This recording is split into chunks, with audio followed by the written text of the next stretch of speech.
Hey quilters, it's Patti Carey of Patti's Patchwork. Welcome to my sewing studio, and thanks for joining me in the For the Brave Quilt-along event celebrating the 10th anniversary of Northcott's Stars and Stripes collection. Last month we started our 4-patch heart blocks, and what we'll be doing this month is adding those hearts. I'm going to share some tips and tricks with you, so let's get started. I've got my stack of hearts, I've got my heart template, my pressing station is ready to go, and now I'm going to make a template for the inside of the heart. I am using some no melt template plastic. It's by the Stencil Company, and it says I can use a medium setting on my iron.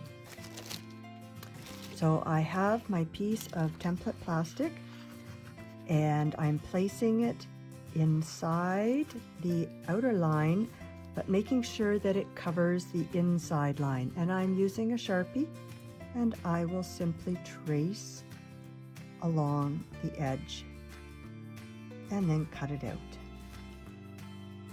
I've traced along the inside line on my template, and now I'm going to use regular scissors to cut it out.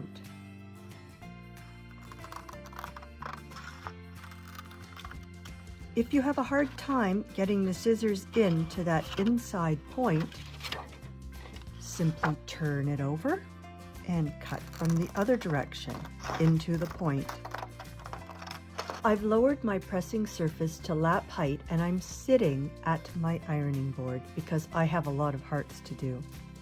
I've also put a piece of scrap fabric on my pressing surface to protect it from the spray. I place my template plastic piece on the heart, which is face down, and I'm going to snip into that inner point. I'm using best press and gently apply a bit of best press. I'll smooth it out to the edges and then start at this center point. Now, admittedly, applique is not my forte, but this works for me. You can hear the best press in action, just using the tip of the iron to work my way around my template.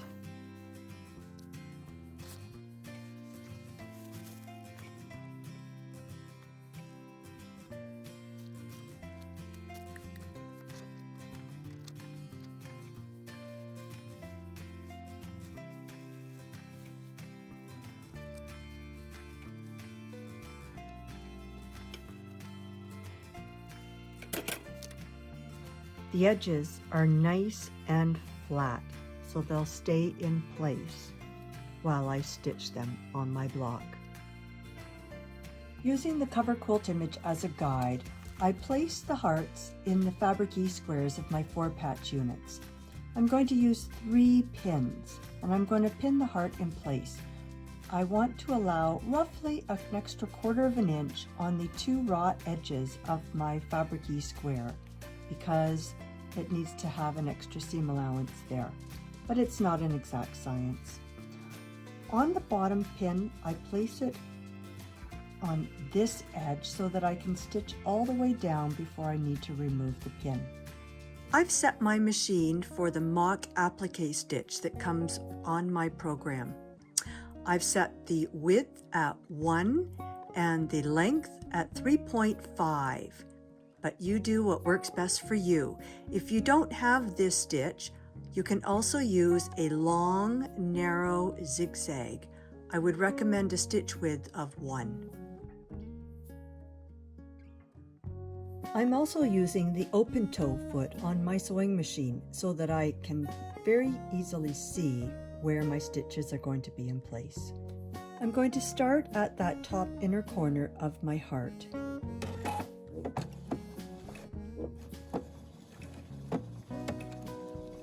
My stitch is on my fabric E-square, and it just nips into the heart.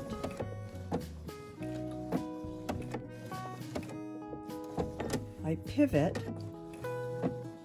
when the fabric is no longer coming straight towards me and remove the pin.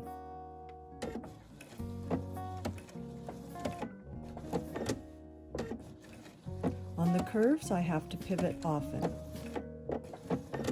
On the straightaway, I do not. When I get to the bottom corner, I pivot so that my stitch will be in the heart tip, and then pivot again so that I can come up the next side.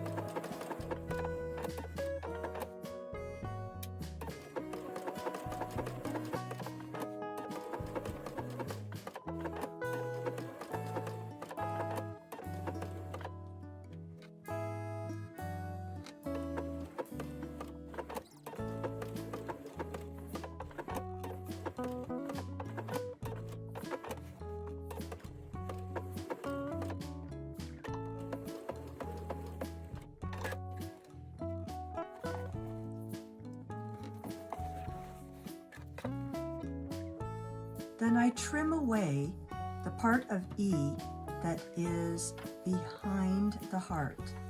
I pinch the E so that I'm just catching E and not the heart, and then carefully trim roughly 1/4 inch inside my stitching line. And our blocks are done. We have 4 blocks with the hearts in the upper right and lower left corner, and 4 with the hearts in the upper left and lower right corner. Once you've done yours, snap a photo and head on over to Northcott's Instagram page to enter the month 8 giveaway for your chance at some fabulous prizes. While you're there, also check out the details on the Wear Your Patriotic Pride contest. It closes November 1st, so we haven't got much time. Thanks for joining, and I'll see you back here next month to share tips and tricks on assembling our quilt.